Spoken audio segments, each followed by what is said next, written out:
kepentingan majelis taklim, kata Rasulullah, as-sholatu fi sri sholatin, sholat ya, terus duduk sampai sholat lagi.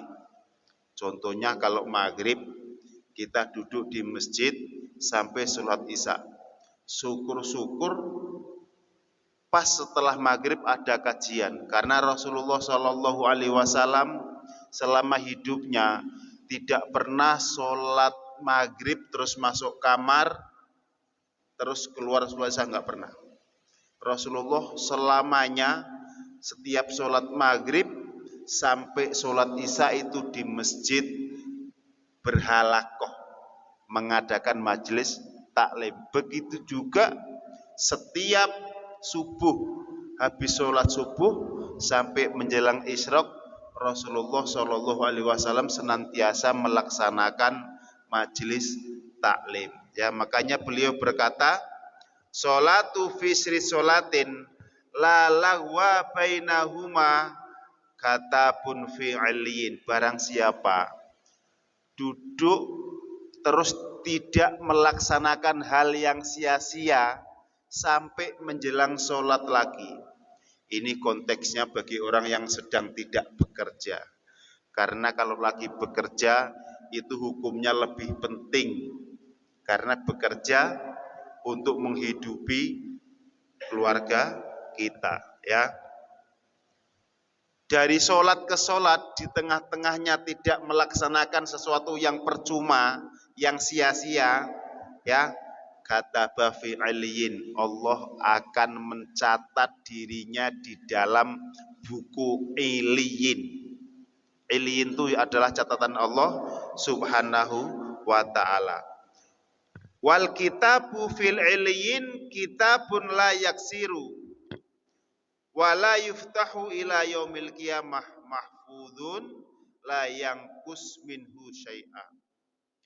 Catatan kita kalau sudah masuk di iliyin itu tidak akan pernah rusak, tidak akan terbuka, ya, sampai hari kiamat, selalu terjaga. Jadi Bapak Ibu, amalan majelis taklim ini tercatat di iliyin.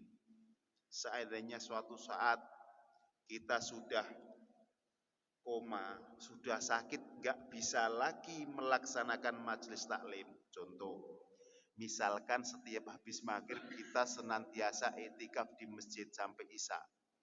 Terus setiap sholat subuh, kalau lagi tidak kerja, lagi libur, dia juga i'tikaf di masjid sampai menjelang isyraq, ya, sampai suruh.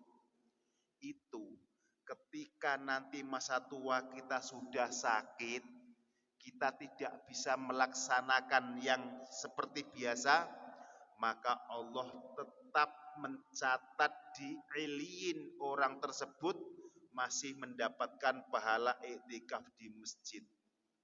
Ya, ini kita mendawamkan nih, setiap sholat subuh, ketika tidak kerja, hari Sabtu dan Ahad, kita i'tikaf di masjid, zikir kalau nggak ada kajian.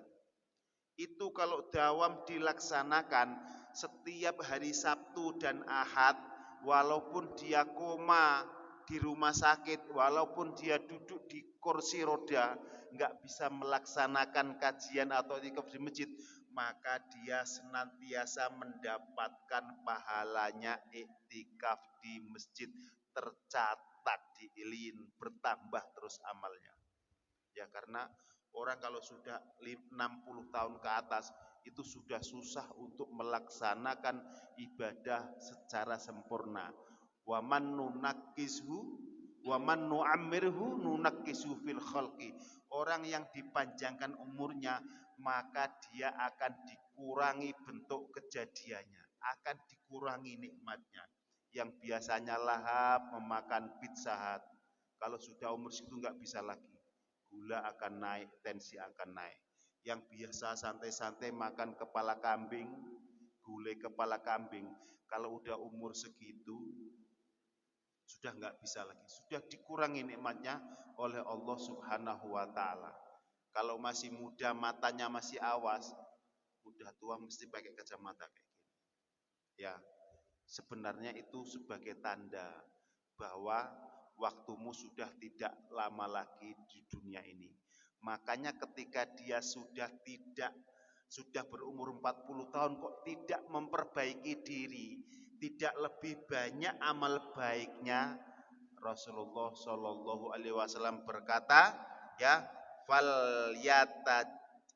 yata jahaz, bersiap-siaplah tubuhmu untuk menjadi bahan bakar api neraka.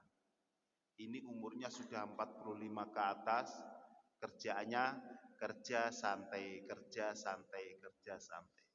Jauh dia dengan masjid. Padahal sering saya katakan, ya, ketika orang sholat di rumah, syarat dan ketentuan berlaku.